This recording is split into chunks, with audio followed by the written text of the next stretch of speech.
Hello, my name's Ed McKee. I'm manager of outdoor horticulture here at Frederik, Meijer Gardens and Sculpture Park in Grand Rapids, and today we're going to talk a little bit about fall planting. Oftentimes we don't think about fall as the perfect planting time, but it really is. You know, we're out after winter, spring hits, and we're excited to get back into our gardens, and certainly that's a good time to plant as well. But fall is fantastic, and as you can see here, just this week we stuck in some of these spireas here in this particular site, and it's really a perfect time for deciduous shrubs, for perennials, for turf grass, and evergreens as well to get them in the ground this time of year.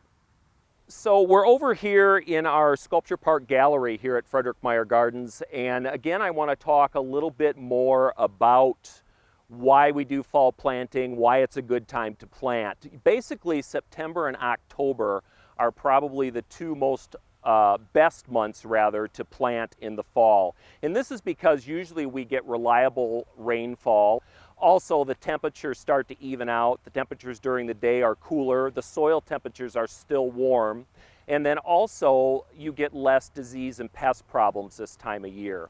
So what I want to do today is I want to plant this evergreen and kind of give you an idea of what that entails for fall planting. So we'll go ahead and we'll pop it out of the pot here and talk a little bit about that. What I have here today is a little dwarf balsam fir, and it's a really nice little plant, great for fall planting. It stays small in the garden. So what you want to do is some of these get a tad bit root bound in the pot, so don't be afraid to break up the soil here a little bit inside the pot to do that, to pop it out. And as you can see, we've got a little bit of significant root growth around the edge here. So as you can see, a lot of these containerized plants, whether it's an evergreen like this or even a perennial or a deciduous shrub like the spirea we first looked at, oftentimes throughout the growing season in the garden center and nursery, they begin to become a little bit of root bound. So what you want to do is, as we showed you, you want to bang it out of the pot and then just kind of break up some of this root mass that's running around the outside, because eventually what will happen with this is we'll get a little bit of what's called girdling, and the roots will continue in that fashion. And there's a possibility that the roots could in the future choke the plant out or actually kill the plant. So we obviously don't want that to happen. So this will stop that from happening. So break it up a little bit. You're not going to hurt the plant. It'll actually encourage new root growth, which is exactly one of the main reasons that we want to plant in the fall, is to get that root growth. It's the optimal time. The soil temperature is still quite warm, even though the air temperature during the day and in the evening drops quite low.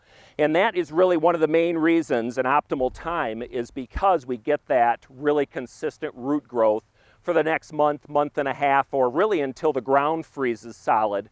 And then you have a much healthier plant in the spring. Okay, so when you go to dig the hole, make sure you know, take a look at the pot size, the ball size, and see just how big you want to make your hole. And generally, you want to make it 2 to 3 times larger than the actual root ball to kind of loosen the soil and encourage the roots to leave that root ball and grow out into that loosened soil, which again will create a much healthier root system for the plant. We've got our hole dug here, and again we're looking at something that's maybe a couple sizes larger than the actual ball of the plant. And you want to take the plant and just kind of set it down in here and kind of gauge whether or not it's too low in the hole or even too high in the hole. And the problem, as you can see with this hole, is obviously it's a little too deep and the plant is sitting a little too low. You pretty much want your plant top of the ball, even with the existing soil, or even just slightly higher. Okay, so as you're filling back in the hole around the actual plant ball, what you want to do is tamp it down, but not completely sufficiently down into the hole, because you want to leave some air spaces for air to reach the roots and for the water to penetrate down into this area. So that's real important. And also the urge when you plant a new plant, especially for those of us that are hardcore gardeners, is that you always want to throw some fertilizer in here. However, you don't want to do that with fall planting, because as you know, fertilizer encourages top growth and shoot growth, and we don't want that this time of year going into winter. We want to concentrate on the root growth.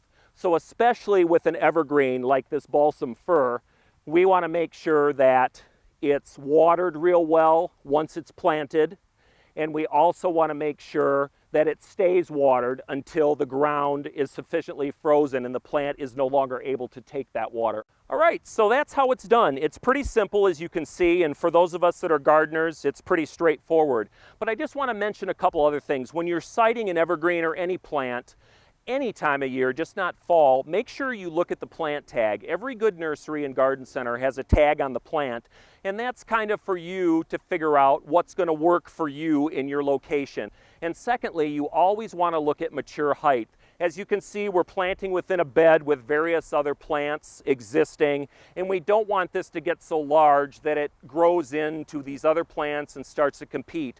And you too should think about that in your garden. A lot of these plants get large, and you want to make sure that you plant them in the proper spot where they're not trying to compete with those things around them. So thank you for listening to us today out here at Frederik Meijer Gardens and Sculpture Park. And for more information, feel free to pull up our website. It's www.meyergardens.org.